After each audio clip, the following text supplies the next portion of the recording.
Comedian Venu director గా మారి తీసిన మూవీ బలగం థియేటర్స్ లో దుమ్ము దులుపుతోంది. ఇటు ఓటీటీలో కూడా దూసుకెళ్తోంది. ఇక ఇంటర్నేషనల్ ప్లాట్ఫామ్ లో అవార్డుల పంట పండుతోంది.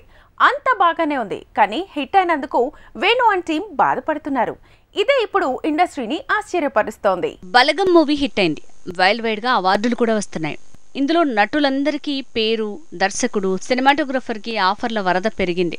సో అంతా బాగుంది అనుకునే లోపు సినిమా టీం బాధపడే పరిస్థితి వచ్చింది. బలగం మూవీ ఇటు థియేటర్స్ లో ఆడుతోంది, అటు ఓటీటీలో వ్యూవర్షిప్ పెంచుకుంది. అలా చూస్తే సినిమా టీం పండుగ చేసుకోవాలి. కానీ ఇటు దిల్ రాజు, అటు దర్శకుడు వేణు ఇద్దరు బాధపడాల్సి వస్తోంది. బలగం హిట్ అవటమే కాదు, పల్లెల్లోకి కూడా చొచ్చుకు వెళ్ళింది. బేసిక్ గా వీడియోలు సోషల్ మీడియాలో వైరల్ అవటం కామన్. కానీ ఓ మూవీ ఆ రేంజ్ లో వైరల్ అవటం ఇదే మొదలు.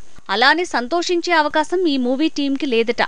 అదే కథలు ట్విస్ట్. బలగం మూవీని ఓటీటీలో చూసే జనం వాళ్ళు చూసేదే కాకుండా వాడంతా ఫ్రీ షోలు వేసి హోమ్ థియేటర్స్ లో చూపిస్తున్నారట. కొందరైతే చిన్న ప్రొజెక్టర్లతో గుడులు, ఫంక్షన్ హాళ్లలో సినిమాని ఫ్రీగా చూపిస్తున్నారట. దీంతో థియేటర్స్ లో వసూళ్లు తగ్గుతున్నాయట. సినిమా బాగుంటే థియేటర్ కి వెళ్లి చూడాలి, కానీ ఇలా ఫ్రీగా ఓటీటీలో అంతా వేసి జనాలకు చూపిస్తే తమ కష్టం వసూళ్లుగా మారదనే బాధ కనిపిస్తోంది.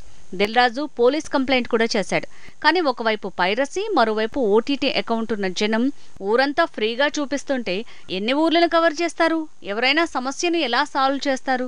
ఇది బలగం టీంని వేధిస్తున్న సమస్య.